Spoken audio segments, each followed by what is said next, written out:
அதாவது ரட்சிக்கப்பட்ட மக்களுடைய பாவத்தை மன்னித்திருக்கிறான்னு சொல்லல, ரட்சிக்கப்படாத மனிதனுடைய பாவத்தையும் மன்னித்திருக்கிறார். அந்த பாவத்தை அவனுக்கு எதிராக நிறுத்தி அதன் அடிப்படையில் அவனை தண்டிப்பது கிடையாதுன்னு சொல்றது.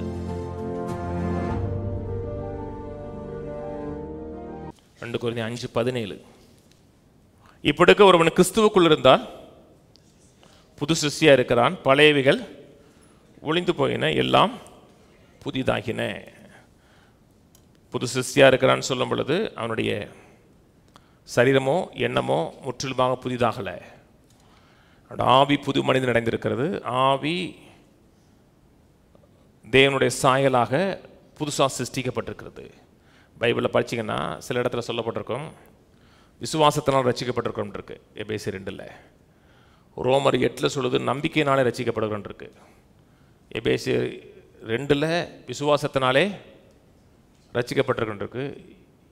ரோமர் 8 நம்பிக்கையினாலே ரட்சிக்கப்பட்டிருக்கோம் இருக்கு. நம்பிக்கையினால் ரட்சிக்கப்பட்டிருக்குமா, விசுவாசத்தினால் ரட்சிக்கப்பட்டிருக்குமா? விசுவாசத்தினால தான். ரோமர் 8 சொல்லுது நம்பிக்கையினாலே ரட்சிக்கப்பட்டிருக்கோம் இருக்கு.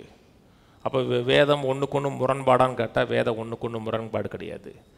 எபேசியர் 2 ஆவி மனிதனை குறித்து பேசுகிறது. ஆவி மனிதன் விசுவாசத்தினால் ரட்சிக்கப்பட்டிருக்கிறான், பூர்ணமாக மீட்கப்பட்டிருக்கிறான், தேவனுடைய சாயலை உடையவனாக இருக்கிறான், தேவனோடு ஐக்கியம் உள்ளவனாக இருக்கிறான்.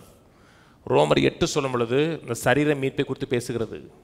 சரீர மீட்பு ஒரு நாள் நடக்கும், சாவுக்கு ஏதுவானது இது, சாவாமை தரித்து கொள்ளும், இயேசு திரும்பி வரும் பொழுது இது புதுமை அடையும் என்கிற ஒரு எதிர்பார்ப்பு நமக்கு இருக்கிறது. அந்த நம்பிக்கையினாலே நாம் ரட்சிக்கப்பட்டிருக்கிறோம். நான் சொன்னது புதிங்களா, ஆவி மட்டும்தான் பூர்ணம். அதனால தான் ஒரு ரட்சிக்கப்பட்ட மனிதன் சில காரியம் செய்யும்போது நீலாம் ரட்சிக்கப்பட்டவனாடா இப்படி செய்யலாமாடா அப்படின்னு சொன்னீங்கன்னா அவனை கண்டம் பண்ணக்கூடாது, ரட்சிக்கப்பட்டவன் செய்யக்கூடாது. ஆனால் அவன் யாருங்கிற உணர்வு ஒன்று சொல்லணும். ரட்சிக்கப்பட்டவன் தான், ஆவியில் புது சிருஷ்டி, ஆனால் எண்ணங்கள் சிந்தைகள் இன்னும் மாற்றப்படலை. கீழே வாங்க. இவையெல்லாம் தேவனாலே உண்டாயிருக்கிறது. அவர் இயேசு கிறிஸ்துவை கொண்டு நம்மை தம்மோட ஒப்புரவாக்கி ஒப்புரவாக்குதின் ஊழியத்தை எங்களுக்கு ஒப்பு கொடுத்தார். அது என்னவெனில் தேவன் உலகத்தாருடைய பாவத்தை எண்ணாமல் கிறிஸ்துவுக்குள் அவர்களை தமக்கு ஒப்புரவாக்கி ஒப்புரவாக்குதல் உபதேசத்தை எங்களிடத்தில் ஒப்புவித்தார். ஒரு பெரிய காரியத்தை பேசுகிறார். நீ கிறிஸ்துவ மக்களை பார்த்து கர்த்தர் உனக்கு எதிராக இல்லை, கர்த்தர் உன்னை தண்டிப்பது கிடையாது, கர்த்தர் உன்னை ஆக்கினை தீர்ப்புக்கு உட்படுத்துவது கிடையாது, கர்த்தர் உன்னை சாபத்தை வைப்பது கிடையாதுன்னா நம்ம மறுக்கிறாங்க. ஆனால் இந்த வசனம் சொல்லுது உலகத்தாருடைய பாவத்தை கர்த்தர் எண்ணலன்னு சொல்லுது. தேவனை அறியாத மக்கள், ரட்சிக்கப்படாத மக்கள், தேவனை வணங்காத மக்களுடைய பாவத்தை கர்த்தர் எண்ணலன்னு இருக்கு. எண்ணலன்னு என்ன அர்த்தம்? அவங்கள மன்னித்திருக்கிறான்னு அர்த்தம். அதாவது ரட்சிக்கப்பட்ட மக்களுடைய பாவத்தை மன்னித்திருக்கிறான்னு சொல்லலை, ரட்சிக்கப்படாத மனிதனுடைய பாவத்தையும் மன்னித்திருக்கிறார். அந்த பாவத்தை அவனுக்கு எதிராக நிறுத்தி அதன் அடிப்படையில் அவனை தண்டிப்பது கிடையாதுன்னு சொல்றது. நான் சொன்னது புரியுதுங்களாங்க? விசுவாசியை சொல்லலைங்க. உலக மக்கள், தேவனை அறியாத மக்களுடைய பாவத்தை என்னலன்னு இருக்கு. அப்படின்னா அவங்க பரலோகம் போயிடுவாங்கிறீங்களா? அப்படி சொல்லலை. அவங்களாம் ரட்சிக்கப்பட்டிருக்கான்னு சொல்கிறோம், அப்படி சொல்லலை. அவனுடைய பாவத்தை ஒரு எண்ணலை, பாவத்தை எதிராக நிறுத்தல. ரட்சிக்கப்பட வேண்டும் என்றால் இயேசுவை சொந்த ரட்சகராக ஒரு ஏற்றுக்கொள்ளணும்.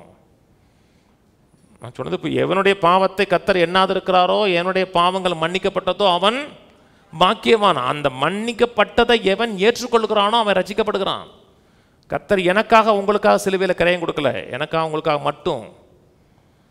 எல்லா பாவம் மனிதனுக்கும் கிரயம் கொடுத்தாரு.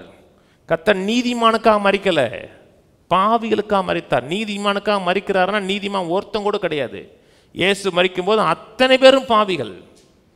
நான் சொன்னது புரியுதுங்களா?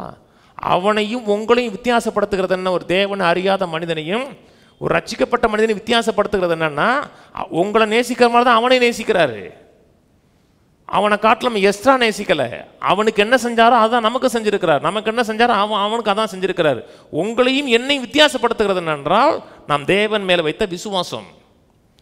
அவன் தேவன் மேலே விசுவாசம் வைக்கலை. இது ஒன்று தான் அங்கே பாயிண்ட்டு. தவிர அவனை காட்டில் கர்த்தர் நிறைய நேசிச்சாரு, அவனுக்கு செய்யாதெல்லாம் நமக்கு நிறையா செஞ்சிட்டாருன்னு கிடையாது. எனக்கு என்ன செஞ்சாரோ அதான் அவனுக்கு செஞ்சிருக்கிறார்.